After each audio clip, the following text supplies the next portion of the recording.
All right, today we're going to learn about the skull. Starting from the front, we have frontal bone, and then we have coronal suture. To the back, we have a parietal bone, left and right, and divided by this sagittal suture. Over here, we have the lambdoid suture that connects the occipital bone to the parietal bone. The word lambdoid is from the Greek letter lambda. And then when you go to the side, you have this squamous suture that connects the parietal bone to the temporal bone. From the temporal bone, you have this cheekbone, and we call it zygomatic bone. And then going to your temple, that's your sphenoid bone. And then sphenoid bone goes all the way inside, and you can look it through the eye. Connect to the sphenoid bone is your ethmoid bone. And underneath the ethmoid bone right there, that is your lacrimal bone. At your lacrimal bone going forward on the top of your nose, that's your nasal bone. And then inside you see this very thin part of bone. It's called a vomer. All right, now let's learn about bony landmarks on your frontal bone. The space between your eyebrows, we call it a glabella. And then above that, there's a little flat space, we call it a frontal squama. On the side, the little horn, where the horn grows out, space, we call it eminence, frontal eminence. And then at your eyebrow, above the eyebrow, we call it superciliary arch, above the eyebrow. And then below the eyebrow, we call it supraorbital margin, supraorbital margin, right there.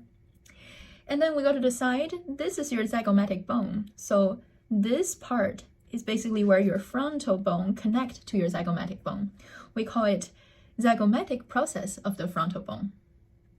With that being said, this part of the zygomatic bone, we call it a frontal process of the zygomatic bone. And with the same rule, this part is where the zygomatic bone meet the maxilla bone. So we call this part that belongs to the zygomatic bone as your maxilla process of the zygomatic bone. Maxillary process of the zygomatic bone, right there. And then the same thing, this is your maxilla, right? And then this part, we call it the zygomatic process of the maxilla. And the same thing, this part on the zygomatic side, we call it a temporal process of the zygomatic bone. And then this part, we call it the zygomatic process of the temporal bone. This thing together, we call it zygomatic arch. Okay. All right. Now, if we're looking back to this orbital place where on the top where your eyebrow is, if you press really hard, you might feel some sensitive sensation because there's a foramen here. A foramen usually is, according to Duke University, is a hole through a bone, usually round. So it should be right over there. It's not showing really well on this skull. We call that supraorbital foramen. Supra above, and this is your orbital, supraorbital foramen. And then below here, you can see it much better at this part. And this is called infraorbital foramen. Okay, this is for the facial nerves to come out. And then down below, all the way onto your mandible bone, that's our mental foramen. And then on your maxilla, you see these ridges that form the bones of your teeth. We call it alveolar process of the maxilla. And then if you look at the bones on the mandible, the same thing, we call it the alveolar process of the mandible, which is the bottom of your teeth. Now let's take this mandible off and let's look at the bottom. This is your chin bone, right? Over here in the center, we call it mental protuberance. Now the protuberance, according to Duke University, is a bony outgrowth or a protruding part. And then on the side, we have this mental tubercle. Tubercle is actually a small rounded process. So mental protuberance, mental tubercle.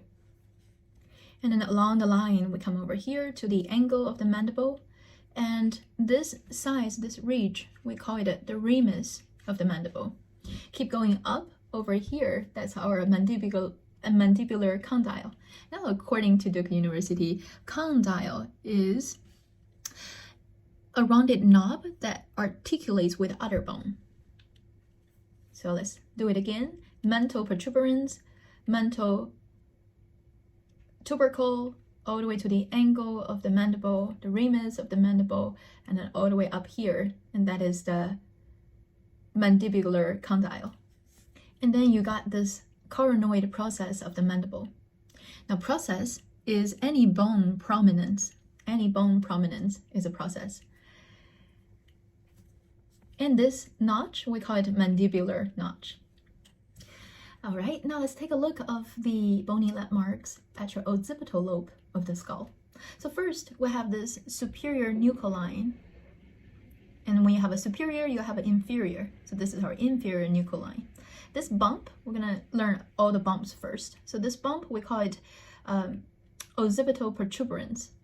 And this one is external, and we also have one internal. So let's learn the outside first. Oh, get it together, okay. Superior nuchal line, inferior nuchal line, external occipital protuberance. And then over here, there's a little ridge. We call it external occipital crest. External occipital crest. And then going out to the side, this is our mastoid process. This one is our styloid process. And then going medial direction, this one is our occipital condyle. Right now, let's look at the holes from the inferior view of the skull. So start over here, the outside or the lateral oval shape hole, we call it foramen oval. Right underneath it, we call it foramen spinosum. Now this hole that is in the medial side, there are cartilage in there. So no veins, no arteries, no nerves go through that. So we're not going to need to remember that. So this one outside is foramen oval, underneath it, that's foramen spinosum. Now moving down, this hole, we call it, this is our carotid artery go through that. So we call it a carotid canal. Canal is kind of like a tunnel. And then versus over here, that you can see a little bit bigger space, bigger opening. We call it a jugular foramen. Jugular vein goes through there. Now, between the styloid process, very good, and mastoid process, there's a hole in between that. We call this stylomastoid foramen. And then we have the biggest hole on the skull. We call this foramen magnum. Now let's look over here. This is your sphenoid bone.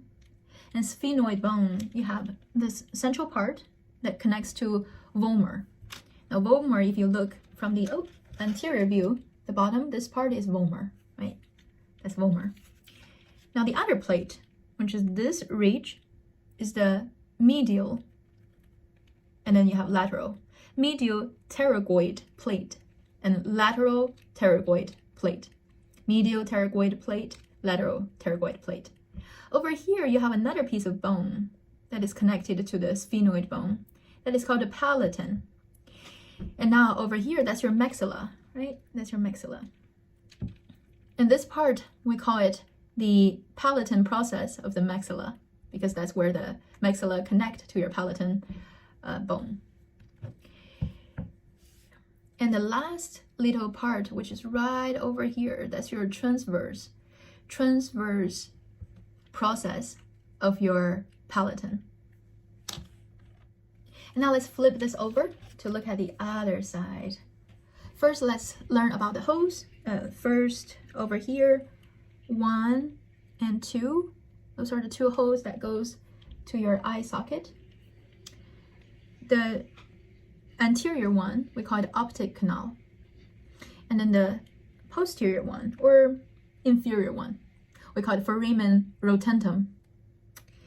And then looking down, you have this, again, the medial one, it has cartilage in there, we don't learn that. The lateral one, that's from the inferior view. This is our foramen oval, in the oval shape. And then underneath that, that's our foramen spinosum. And then there's that canal over here where the carotid artery goes through. We call it a carotid canal. And moving down, right over there, that's where our jugular vein goes through. So that's our jugular foramen.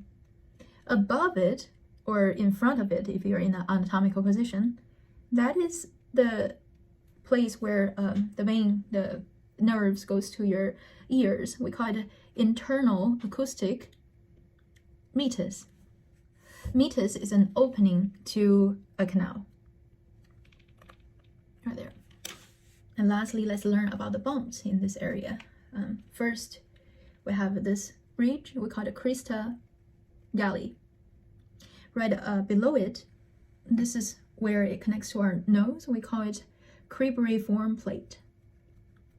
And then this is part of your sphenoid bone, which we say is like a butterfly or like a bat. And then the bat has a lesser wing, which is this part.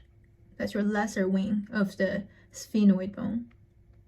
You have a lesser wing, then you have the greater wing. So the greater wing would be over here and all the way through, all the way down, and then connect to the lesser wing. So that's your greater wing of the sphenoid bone. Okay.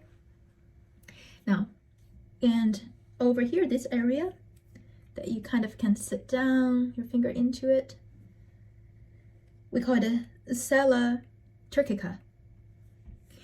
And then we're almost there. Over here, this edge, we call it the petrous portion of the temporal bone. And then from the outside, we have the external protuberance. Then over here, we have the internal occipital protuberance. And we have the internal occipital crest. Okay? External occipital protuberance, internal occipital protuberance. And then you have external occipital crest, you have internal occipital crest. And that's all we need to learn about the skull. Hope you enjoyed it.